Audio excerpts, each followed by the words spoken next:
பிதாவாகிய கடவுளிடமிருந்தும் ஆண்டவராகிய இயேசு கிறிஸ்துவிடமிருந்தும் உங்கள் அனைவருக்கும் கிருபையும் சமாதானமும் நிறைவாய் உண்டாவதாக. ஆமென். கிறிஸ்து இயேசுவுக்குள் பிரியமான அன்பு இறை மக்களை, உங்கள் யாவரையும் இந்த 10வது மாதமாகிய அக்டோபர் மாதத்தில் அன்போடு கூட வாழ்த்தி வரவேற்கிறேன். எல்லாமல்ல கடவுள் நமக்கு இந்த மாதமும் தம்முடைய அளவற்ற அருளையும் இரக்கத்தையும் நம்மீதும் நம்முடைய குடும்பங்கள் மீதும் திருச்சபை மீதும் பொழிந்தருள்வார். இந்த அக்டோபர் மாதத்தில் நாம் கடவுளால் கிடைத்திருக்கிற வாக்குத்தத்தம், அது சங்கீதம் 147 சங்கீதம் 13வது திருமொழி. அவர் உன் வாசல்களில் தாழ்ப்பாள்களை பலப்படுத்தி உன்னிலுள்ள உன் பிள்ளைகளை ஆசீர்வதிக்கிறார். இந்த மாதம், இந்த October comes from the Latin வார்த்தையிலிருந்து ஆக்டோ என்ற வார்த்தையிலிருந்து பிறந்த ஒரு வார்த்தை. இம்மாதம் 30ஆம் தேதி மாவீரர்களை மாதம் என்று கொண்டாடப்படுகின்றது. அக்டோபர் மாதம் பல உலகளாவிய பல மக்களினுடைய சிறப்பான காரியங்களை கொண்டாடுகின்ற ஒரு சிறப்பான மாதம். வடநாட்டு மக்களை ஈர்ப்பதற்காக சங்கீதத்திலே இந்த உருவகத்தை ஆசிரியர் பயன்படுத்துவதாக கூறியிருக்கப்பட்டிருக்கிறது. இன்றைக்கு இந்த அக்டோபர் 1 தேதி உலக மூத்தோர் குடிதினம் என்று அழைக்கப்படுகிறது. இந்த ஆசீர்வாதமான இந்த நாளை நாம் நினைக்கும்படி, அவர் உன் வாசல்களின் தாழ்ப்பாள்களை பலப்படுத்தி. அன்புக்குரிய இறை மக்களே, தாழ்ப்பாள் என்பது ஒரு இல்லத்தினுடைய பாதுகாப்பை, அரணை வெளிப்படுத்துகிறது. ஆகவே இன்றைக்கு முதலாவதாக ஆண்டவர் இந்த மாதத்தில் முதலாவது காரியமாக நம்முடைய வாழ்க்கையை பலப்படுத்துகிறவர். இன்றைக்கி உலகத்தில் இருந்த எல்லாரும் வாழுகிறார்கள், அநேகர் வாழுகிறார்கள். நோயற்றவனும் வாழுகிறான், நோய் உள்ளவனும் வாழ்கிறான், செல்வந்தனும் வாழ்கிறான், ஏழையும் வாழ்கிறான், உயர்ந்தவனும் வாழ்கிறான், தாழ்ந்தவனும் வாழ்கிறான். ஆனால் பலப்படுத்தப்பட்ட ஒரு வாழ்க்கை கர்த்தருடைய பிள்ளைகளாகிய உங்களுக்கும் எனக்கும் மட்டும்தான் ஆண்டவர் கொடுத்திருக்கிறார். யோபு 1ஆம் அதிகாரம் 12வது வசனத்தில் ஆண்டவராகிய கடவுள் யோபுவினுடைய வாழ்க்கையை வேலி அடைக்கிறதை பார்க்கிறோம், பாதுகாப்பதை பலப்படுத்துகிறதை பார்க்கிறோம். பிசாசினிடத்தில் கர்த்தர் பேசுகிறார், நீ அவனுடைய உடைமைகள் பொருள்கள் எல்லாம் உன் கையில் இருக்கிறது, ஆனால் அவனுடைய உயிரை தொடுவதற்கு உனது அதிகாரம் இல்லை. அந்த வாழ்க்கை என்கின்ற நம்முடைய உயிரை ஆண்டவர் இந்த நாளில் சோர்ந்து போய், இழந்து போய், நொந்து போய் காணப்படுகிற நம்முடைய வாழ்க்கையை பலப்படுத்துகிற ஆண்டவராக இருக்கிறார். உபாகமம் 21ஆம் அதிகாரத்தில் ஆண்டவராகிய கடவுள் இஸ்ரவேல் மக்களுக்கு சொல்லுகின்ற வாழ்வுக்கான ஆசீர்வாதங்கள், நீ வருகையிலும் ஆசீர்வதிக்கப்பட்டிருப்பாய், போகையிலும் ஆசீர்வதிக்கப்பட்டிருப்பாய். அப்படிப்பட்ட ஆசீர்வாதங்களை கடவுள் இந்த நாளில், இந்த மாதத்தில் உங்களுக்கும் எனக்கும் நம்முடைய வாழ்க்கையை பலப்படுத்துகிற ஆண்டவராக இருக்கிறார், பலப்படுத்துகிறார். உன் தாழ்ப்பாள்கள், இன்றைக்கு நம்முடைய வாழ்க்கை என்ற தாழ்ப்பாள் இன்றைக்கு பலப்படுத்தப்பட வேண்டும். பிசாசு, மாமிசம், பொல்லாத கஷ்டங்கள், பிரச்சனைகள், பிரிவினைகள், உறவுகளால் ஏற்படுகிற நெருக்கங்கள், இவைகளில் இருந்து கடவுள் நம்முடைய வாழ்க்கையை பலப்படுத்துகிறவராக இருக்கிறார். இரண்டாவதாக ஆண்டவர் சொல்கிறார், உன் வழியை பாதுகாக்கிறவர்.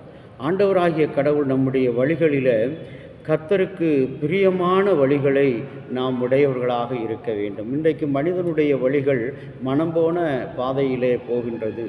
அவன் போகிறான், இருவர் நடந்து போகிறார்கள். ஒருவர் சொல்கிறார், நாம் இந்த வழியாக கடந்து போவோம் என்று சொல்லுகிறார். ஆனால் இன்னொருவர், இல்லை, இந்த பாதை தான் நன்றாக பாதை என்று வேறு ஒரு பாதையை காட்டுகிறார். ஆனால் இருவருமே அவருடைய வழிகளை அங்கே பாதுகாக்கக்கூடியவர்கள் யார் என்பதை உணராதவர்களாக, தனக்குத்தானே நீதிமான், தனக்குத்தானே பலவான், தனக்குத்தானே பாதுகாவலன் என்று சொல்லுகின்ற அந்த ஆழமான, அந்த முரட்டாட்டமான, கீழ்ப்படியாத, கடவுளுக்கு பயமில்லாத, கடவுளுடைய கட்டளையை மீறுகின்ற குணம் படைத்தவர்களாக காணப்படுகிறோம். ஏசாயா 41:10 ஆண்டவராகிய கடவுள் சொல்கிறார், நான் உனக்கு துணையாக இருக்கிறேன். நீ இன்பத்திலும் துன்பத்திலும், கஷ்டத்திலும், பாடுகளிலும், கவலையிலும், கண்ணீரிலும், வியாதியிலும், வேதனையிலும் உன்னுடைய வழிகள் இப்படியாக காணப்படும் பொழுது, சங்கீதக்காரன் தாவீது சொல்கிறான், இரவு முழுவதும் என்னுடைய படுக்கை கண்ணீரினால் நனைந்திருக்கிறது என்று சொல்கிறார். அந்த நம்முடைய வழியை கடவுள் பாதுகாப்பவராக இருக்கிறார். 1 ராஜாக்கள் 17ஆம் அதிகாரம் 18 முதல் 16 வசனங்களில் பார்க்கும் பொழுது எலியா தீர்க்கதரிசி நடத்தல ஆண்டவர் ஒரு பெரிய அற்புதத்தை அந்த ஏழை விதவைக்கு அவர் மூலமாக செய்து கொடுக்கிறார். நம்முடைய வழிகள், நம்முடைய வாழ்க்கை, நாம் நினைக்கிறோம் நாம் நன்றாக இருப்போம். அன்பு மனிதனே, நீ உன்னுடைய களஞ்சியங்களில் நிறைத்து வைக்கிறாய். நாளை அதை உண்ணப்போகிறது யார்? அது உனக்கு சொந்தமா என்று நாளை யாருக்கு தெரியும் என்று நிலையில்லாத வாழ்க்கையில் இருக்கிறோம். ஆனால் நம்முடைய வழிகள் கர்த்தருக்கு பிரியமாக இருந்தால், கடவுளுக்கு உண்மையாக இருந்தால், கர்த்தர் நிச்சயமாகவே நம்முடைய வழியை பாதுகாக்கிறவராக இருக்கிறார். என்னுடைய வாழ்க்கையின் கூட அனுபவத்தில் நான் கண்ட உண்மை, எவ்வளவு தோல்விகள் இல்லை இல்லை இல்லை என்று மறுக்கப்பட்டாலும் கூட, அநேகரால் தள்ளப்பட்டாலும் கூட, என்னை விமர்சனம் செய்கிறவர்கள் அதிகமாக இருந்தாலும் கூட, என்னை அவமானப்படுத்தினவர் அதிகமாக இருந்தாலும் கூட, என்னுடைய வழிகள் கர்த்தருக்கு நேராக இருந்த காரணத்தினாலே இந்த நாளில் உங்களோடு கூட சாட்சியாக நான் பேசிக்கொண்டிருக்கிறேன். இந்த வார்த்தை மூலமாக என்னுடைய வழியை தேவன் பாதுகாக்கிறவராக இருக்கிறார். 3வதாக, நம்முடைய பிள்ளைகளை அவர் ஆசீர்வதிக்கிறவர். கர்த்தரிடத்தில் தம்முடைய பிள்ளைகளை ஆசீர்வதிக்கும்படி கொண்டு வந்த பெற்றோர்களை பிள்ளைகளை அதட்டுகிறார்கள். அன்புக்குரிய இறை மக்களே, அவர் உன் வாசல்களின் தாழ்பால்களை பலப்படுத்தி உன் பிள்ளைகளை ஆசீர்வதிக்கிறார்.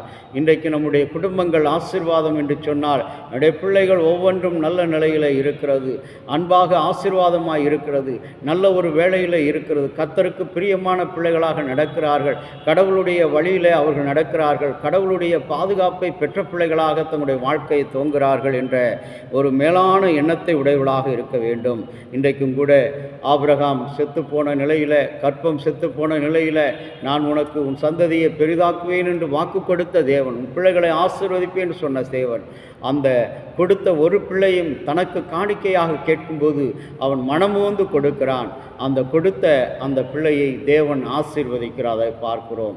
ஆசீர்வாதம் என்று சொல்லும் பொழுது மீண்டும் ஒரு புதிய உயிரை கொடுக்கிறார், புதிய வாழ்க்கையை கொடுக்கிறார் அந்த ஈசாக்குக்கு. அன்புக்குரிய இறை மக்களே, இன்றைக்கும் கூட இந்த புதிய மாதத்தில், 10வது மாதத்தில் இரட்டிப்பான ஆசீர்வாதங்களை நீங்களும் நானும் பெறப்போகிற இந்த மாதத்தில் நாம் வருகின்ற ஞாயிற்றுக்கிழமை கடவுளுக்கென்று ஆராதிக்கப் போகிற, ஏறெடுக்கப் போகிற, அர்ப்பணிக்கப் போகிற, கொண்டாடப் போகிற அந்த அறுவடை ஸ்தோத்திர பண்டிகையில் நாம் மனமுவந்து கடவுளுக்கு கொடுப்போம், நம்முடைய உடைமைகளை கொடுப்போம். எல்லாவற்றையும் கொடுக்கும் பொழுது நம்முடைய பிள்ளைகளை அவர் ஆசீர்வதிக்கிறார், நம்முடைய வழியை அவர் பாதுகாக்கிறார், நம்முடைய வாழ்க்கையை பலப்படுத்துகிறார். நம்முடைய வாழ்க்கை என்பது அரணான கோட்டை, கர்த்தர் என் கோட்டை, அவரின் அடைக்கலம் என்று சொல்லுகின்ற அருமையான கர்த்தருடைய பிள்ளையே, இன்றைக்கு அவர் உன்னை அரணான பட்டணமாக வைக்கிறார், பலப்படுத்துகிறார். உன்னுடைய தாழ்பால்கள் துருப்பிடித்து போன நிலையில் இருக்கிறது, உன்னுடைய வாழ்க்கை பாதுகாப்பு இல்லாமல் இருக்கிறது. இன்றைக்கு கர்த்தர் அந்த துருப்பிடித்து போன உன்னுடைய வாழ்க்கையின் தாழ்பால்களை பலப்படுத்துகிறார். அது மாத்திரமல்ல, உன்னுடைய வழிகள் அநேக நேரங்களில் கடவுளுக்கு பிரியமில்லாத ஒரு பாதுகாப்பற்ற ஒரு நிலை, கெட்ட குமாரனைப் போல அலைந்து போன நிலை, சிம்சோனைப் போல மாமிசத்தில் விழுந்து போன வழிகள், இவற்றிலிருந்து கடவுள் நம்மை பாதுகாப்பேன் என்று சொல்கிறார். ஆகவே அன்புக்குரிய இறை மக்களே, நம்மை பாதுகாப்பது மாத்திரமல்ல, நம்முடைய பிள்ளைகளை அவர் ஆசீர்வதிக்கிறார். நாம் செய்கிற அந்த ஊழியங்கள், நாம் செய்கிற அந்த விசுவாச வாழ்க்கை நம்முடைய பிள்ளைகளை ஆசீர்வதிக்கிற ஆண்டவராக இருக்கிறார். அந்த ஆசீர்வாதத்தோடு இந்த மாதத்தில் நாம் பயணிப்போம். வருகிற ஞாயிற்றுக்கிழமை 6ஆம் தேதி நாம் அந்த ஊழியத்தை அறுவடை தோத்திர பண்டிகை கொண்டாடுவோம். கர்த்தர் நம்மை ஆசீர்வதிப்பார். ஜெபம் செய்வோம். இரக்கமுள்ள பரலோக பிதாவே, இந்த ஆசீர்வதிக்கப்பட்ட மாதத்தினுடைய முதல் நாளில் உம்முடைய வாக்கு தத்தத்தை, அவர் உன் வாசல்களின் தாழ்பால்களை பலப்படுத்தி உன் பிள்ளைகளை ஆசீர்வதிப்பார் என்று சொன்ன அந்த வாக்கு தத்தத்தின்படி என் ஜனங்கள் ஆசீர்வதிக்கப்பட்டவர்களாக இருக்க இந்த நாளில் உதவி செய்கிறாக. கர்த்தருடைய திருநாமத்துக்கு தோத்திரம் சுவாமி. இந்த மாதம் முழுவதும் நீர் எங்கள் வாழ்க்கையை பலப்படுத்தி எங்கள் வழிகளை பாதுகாத்து எங்கள் பிள்ளைகளை ஆசீர்வதிக்க வேண்டும் என்று எங்கள் ஒன்றான இரட்சகராய் இயேசு நாமத்தில் வேண்டுகிறோம் நல்ல பிதாவே, ஆமேன். தந்தையாகிய கடவுளின் அன்பும் மைந்தராகிய இயேசுனுடைய அருளும் பரிசுத்த ஆவியினுடைய நல்ல உறவும் பாதுகாப்பும் அனைவரோடு கூட இருப்பதாக. ஆமேன்.